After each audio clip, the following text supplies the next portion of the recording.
Okay, so today I want to share with you a bit of my own long journey in transforming the underlying roots of impatience, and anger into places of stillness and beauty.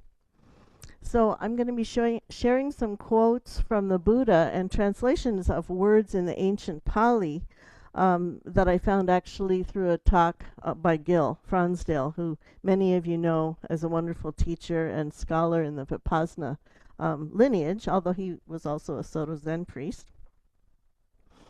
So the first quote is this from the Buddha: "Of all things accomplished in your life, you'll find nothing more beautiful than patience." So if I heard that some years ago, I would have thought, patience? Beautiful? Really? I would cringe before that word for many years. But now, as I hear that statement, I see the truth in it. As I continue my path of practice, I see the truth, and more importantly, I feel the effect in my body and heart. Incidentally, it doesn't mean that once I discovered this truth, I was instantly transformed forever. So transforming these ingrained patterns is an ongoing moment by moment practice, I'm afraid. But I'm finding that the practice is really worth the effort. So I've had two words in my life that evoked recoiling and denial. Those two words were patience and anger. I see how these two qualities really often ruled my life. As the years unfolded in my life, impatience was just right there on the surface of everything. I now see many conditions which promoted my growing impatience. It stemmed a lot from early on, especially from many physical challenges and limitations, as well as complicated self-care, and as well as emotional ones. And anger was always my constant companion, with impatience just right there below the surface. Even after many years of Buddhist practice, I remember the first time I read the title of one of Thich Nhat Hanh's books, Anger, and I dismissed it instantly, feeling that I was in control. I didn't have that problem with anger. It had nothing to do with me. It was like the time that I was in a yoga class when the teacher invited us to really dig deeply and feel the knots that were buried at the core. Same response. No, I don't have any knots in there. But instead of dismissing it, she really invited us to sit with that for a longer time, really digging into that for a while. And I never forget the feeling, the surprise of finding deep, deep knots within my gut that were so buried I didn't even know they were there. I can't remember exactly how I started acknowledging my anger, but slowly I started allowing myself to admit that it was a lifelong habit energy. Every time I feel impatience, it is an instant red flag that I am not accepting reality. I'm not accepting the way things really are in that moment. I'm wanting things to be different somehow, whether it's to be quicker, to be smoother, to be easier, to be less painful. I put up a resistance to things often before I even realize that I am. These situations can be occurring right here in my own life. Things inevitably not going smoothly, even as simple as hurriedly dropping something on the floor or having a long impatient moment in a major traffic jam on the way to Bellingham. But in other places, major happenings and horrific events that we all are a part of, those too are really difficult. Watching the suffering of other human beings and other species. I saw a short video the other day from a teacher at Plum Village talking about suffering, and he said something like, "Do you think you can avoid suffering by turning away from it and isolating yourself from it? You think you won't feel it? You think you don't already feel it? It's in every pore of our bodies.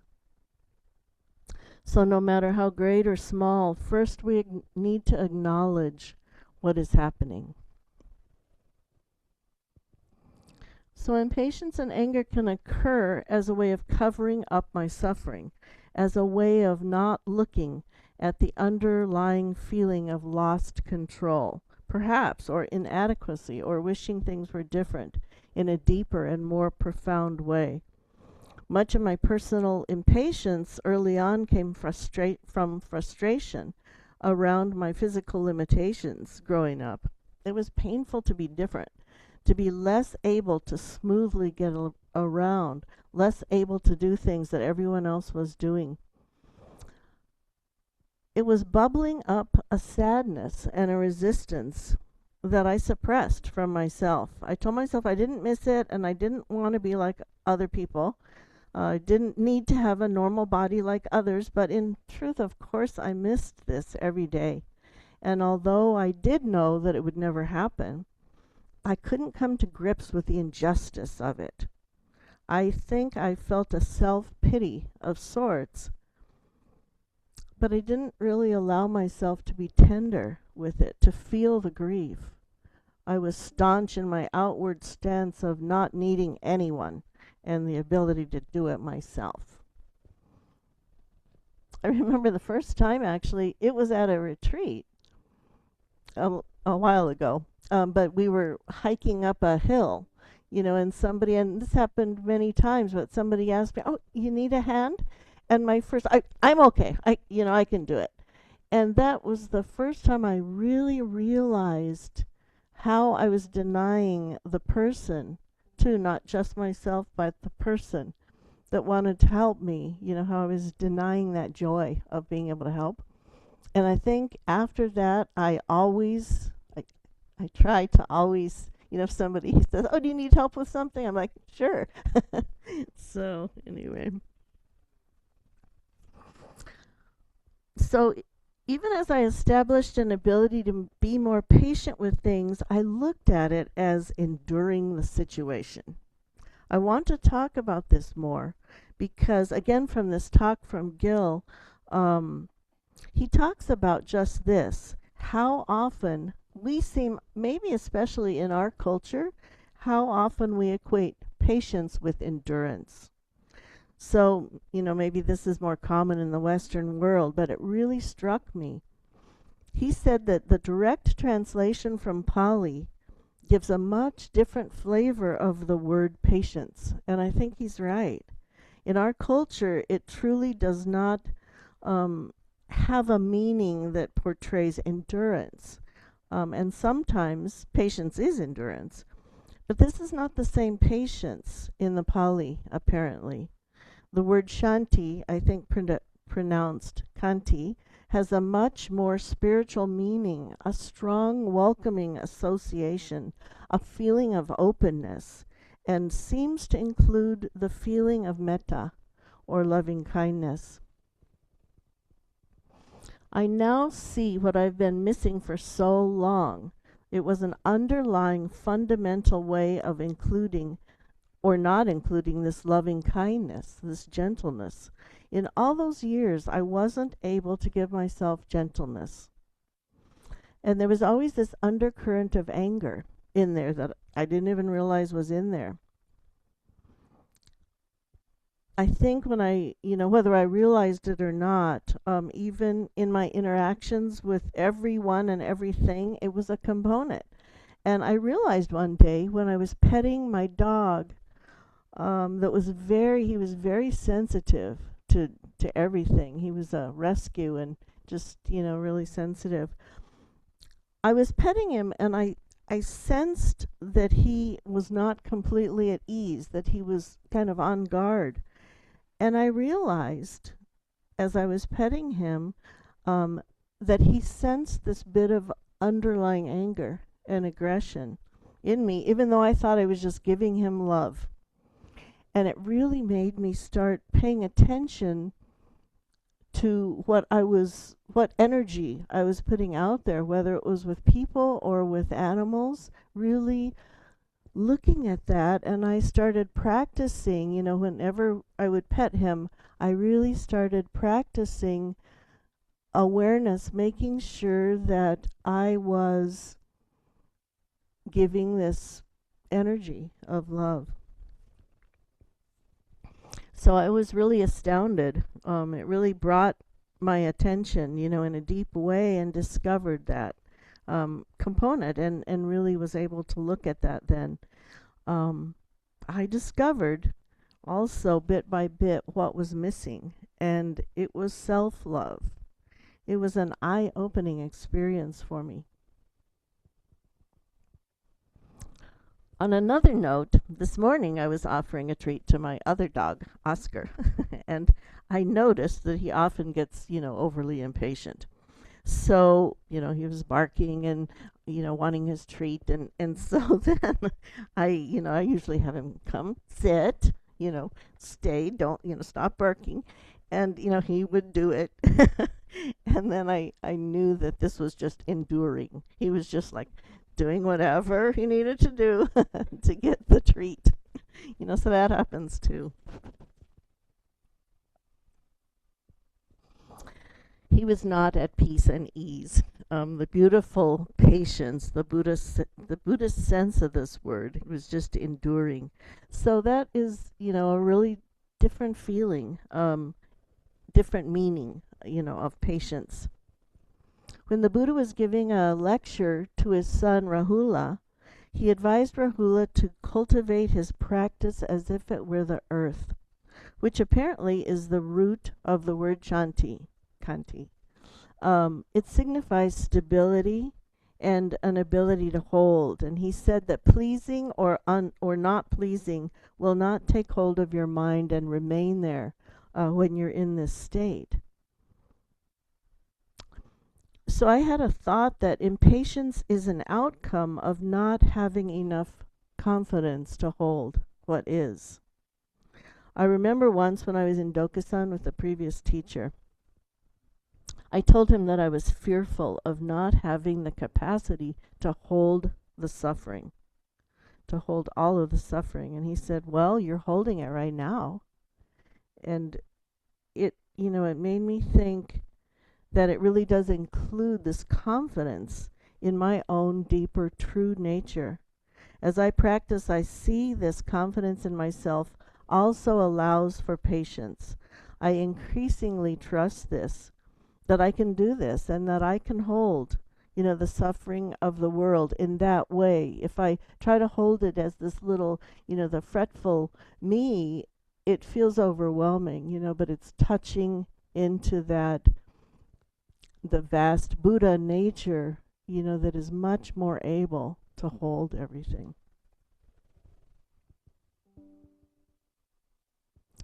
So patience is the ability to just be with what is, not wishing for something else, not wanting to rush through it. In my root tradition, there are many little verses that we would recall, we can recall to help us, bring us back, help with our mindfulness. And one of these I just made up for myself because it's very helpful, and it was the name of one of Thich Nhat Hanh's books on Lin Chi, the great Rinzai master. And it was called Nothing to Do, Nowhere to Go. And I really use that especially when I'm impatient about something at home or whatever. I'm trying to hurry up and get something done, and I drop something, and it really helps, when I just say, nothing to do, nowhere to go. And immediately, it really releases that, that fretting energy. Just really helps me return. It helps my mind not jump into the future. I got to do this, but just return to now. Another life tool that I consciously use is giving myself enough white space.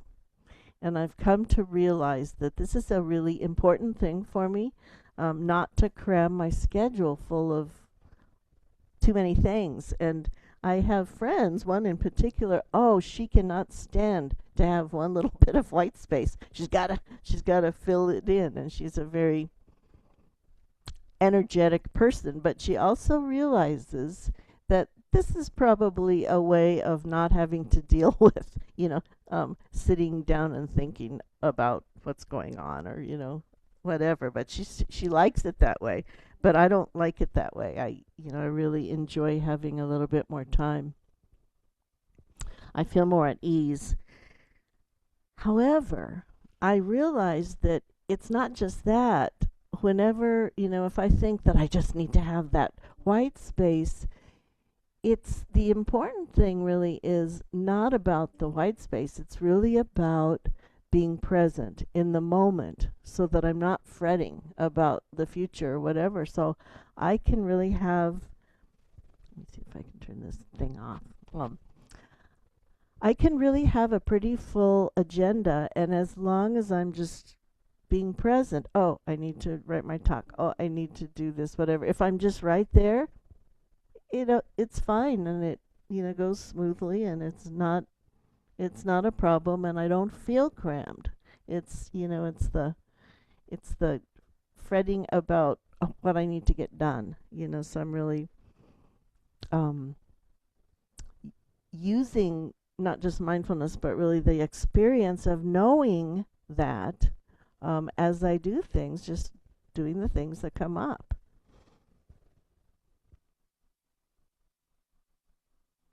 So mindfulness is, I was just going to say that, I like that Sojin Mel's, the title of his book, Just Seeing One Thing Through. That's what, just doing the dishes, just doing this one at a time. So mindfulness is a state to be cultivated. I want to ask my body and my heart how they're feeling when I am in these different states. So how do I feel when I'm impatient? How do I feel when I'm caught in anger? I can remember, to ask myself these questions now as I'm moving into that state before I get there. When I catch myself in a state of impatience and then stop and move into a state of just being there, how does that change the way that my body feels? How does it differ, from putting up gates? The most truthful indicator of these different states that affect me are really, really paying attention, really touching into my body and my heart. So when we're in a state of anger, there may be an instant constriction, a tightening, fiery emotion. I really feel more and more how exhausting that is. And I think I've exhausted myself and my energy for years, by being in that state. Gripping onto whatever I think I need to have control over. So contrast that with letting go. The realization that I have nothing to do at that moment but whatever I'm involved in. So I'm in the midst of, holding tightly if I'm in the midst of holding tightly to a story I think that I need to share, I can really ask myself, do I really need to share it, or can I just let it go? What a free feeling. And the more I do it, the freer it feels. It's not all the time. Yeah. It feels so spacious and large when I let go of my impatience and anger and just allow. And I think this is what's described in the 6 Paramitas. The virtues are sometimes called transcendent because subject, object, and practice of the perfections is seen as empty and free of a separate self. Because it's in that moment, a moment of ease and just being present, we lose the grasp of self, even if it's just for a short time. So the more our awareness practice repeats itself over and over, we start to develop a different roadmap. And the easier it is, to get there more quickly. As Gil said, the cleaner the cloth, the more quickly we can see the stain. And I liked that. At first I was like, well, what does that mean? And he was talking about, when we have so many habit energies, so many things that are soiling our cloth, we can't pick up on them as easily. We can't see them, they're not as clear.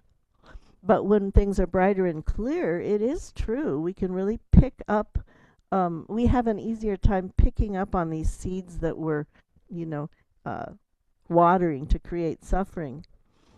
So if we're asking, but how do I catch myself from being impatient and opening my mouth and saying something I regret? And it's not by hoping that this happens. It's not going to happen magically. It's really by looking deeply at myself and my life and getting to know why and how do I do this.